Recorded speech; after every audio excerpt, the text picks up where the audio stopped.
How can we be sure that the Quran we have today is the same Quran that the Prophet Muhammad taught to his companions over 1400 years ago? This question is central to the legitimacy of the religion of Islam, and to answer it, we need to know how the Quran was given to the Prophet, preserved by his companions, and then distributed around the Muslim world. This is the story of language, history, and the commitment of an entire civilization to preserving the words of God. According to the Muslim understanding, the Quran was revealed to the Prophet Muhammad over 23 years, from the age of 40 to his death at the age of 63. Over those 23 years, he received the revelation from God in a number of ways. Most commonly, it was spoken to him directly by the angel Gabriel, but at other times it came during his dreams, and on a number of occasions it even came to him directly from God, and he experienced this as the sound of a heavy bell, after which the words of the revelation were made clear to him. Throughout those 23 years, the Prophet endeavored to share the revelation with those around him as soon as it came. He did this verbally, as he couldn't read or write, but he strongly encouraged others around him to write down the revelation, as well as memorize it. This was the basis of how Muslims believed the Quran became preserved, not purely through written or oral means, but with both strengthening the other.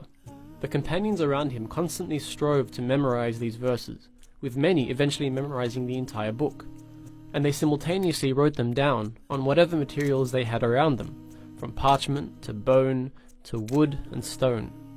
Over time, at least 65 companions functioned as scribes for the Prophet, who eventually established a school in Medina dedicated to teaching 900 of his companions to read and write. However, the dialect of the Qurayshi tribe that the Prophet spoke in wasn't the only dialect of the Arabian Peninsula, and as the religion was adopted by a growing number of tribes, they began to struggle with understanding the Quran. To overcome this, the Prophet was given permission to teach the Quran in 7 of the main dialects in the region, allowing the message to be understood more widely. But these dialects didn't really affect the written records, as they were only different when the Quran was actually vocalized. So this was the state of the Quran at the death of the Prophet. Hundreds of companions who had memorized the complete Quran in 7 official dialects, all of which were considered valid ways of reciting the Quran, as well as an incredible amount of written records that were held by the Prophet's companions throughout Medina and beyond. The placing of each verse within each chapter had been established by the Prophet before he died, but because each chapter functions as an independent unit, the companions had different ways of ordering the chapters themselves within the book as a whole. With the death of the Prophet, the leadership of the Muslim community passed to his close friend Abu Bakr, who was quickly beset by conflict on the outskirts of the now considerably large Muslim state. This conflict led to the Battle of Yamama, which saw many of those who had memorized the Quran killed.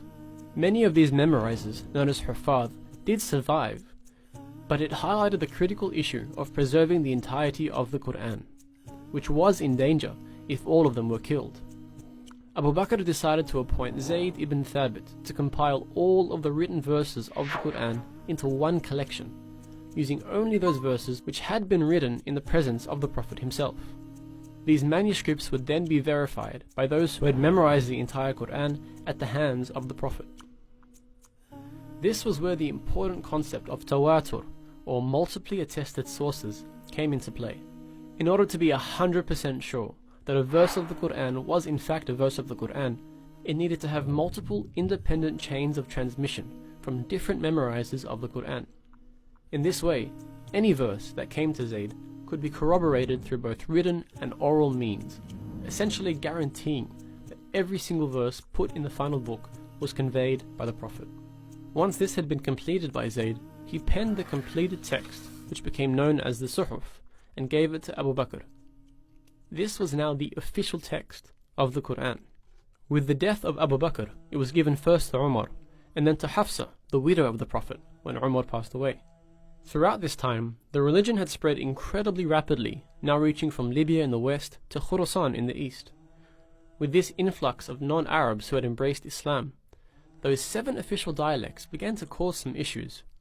Variant readings were beginning to crop up, and in order to stamp out the issue, the then Caliph Uthman decided that the original Qurayshi dialect would have to become the official reading of the Quran. He appointed a committee of 12 companions to essentially repeat the process of Zayd ibn Thabit, gathering all of those primary sources, rectifying any differences, and confirming them with those who had memorized the text orally. Once this had been completed, he sent for the original Suhuf, which was still being held by Hafsa, and compared the two collections for any differences. Once completed, this final copy was read out to Uthman and the companions, who all agreed upon its accuracy, and they decided to burn the original sources in order to avoid any future divergence with the text. Now this text is referred to as the Uthmani Mus'haf, and it was the first written Quran to be sent throughout the Muslim world with accompanying reciters. It's considered to be exactly the same as the Quran we read today, with only one pretty big difference. It didn't include any skeletal or diacritical marks, which are essential in differentiating different words which otherwise look exactly the same. For example, this is the word for elephant, fil, and this is the verb to kiss something, qabbal. However, when you remove the markings, they both look exactly the same. This was how the Mus'haf was written. Now, whilst these diacritical marks weren't invented until 30 years after the death of Uthman, these markings, what are called skeletal dots, were known to the Arabs at the time of Uthman. But he must have intentionally decided not to include them in his original Mus'haf. Now, whilst we don't really know why, one possible reason is that he wanted to ensure that the Quran would always be taught and preserved through both written and oral methods. And that's where those official reciters who were sent out with copies of the Mus'haf came into play. Without these official teachers guiding them, students who studied the Quran wouldn't actually be able to read the text. But with both the written text and an official reciter, the Quran was now completely standardized and able to be transmitted across the Muslim world. Over time, however, the usefulness of this approach began to diminish, and within the Caliphate of Uthman, these skeletal dots began to be used in new copies of the Mus'haf, and this quickly became the standard for all personal copies of the Quran. So apart from the development of new calligraphy styles and publishing methods, every Quran from then until today has been exactly the same, and every Hafidh of the Quran has learned the exact same book by heart. That is a 1400-year mutawatir chain of people who learnt the same book from their teachers and taught the same book to their students, which is why until this very day we can open up a copy of the Quran and know with confidence that this is the same special book that was taught by the Prophet himself.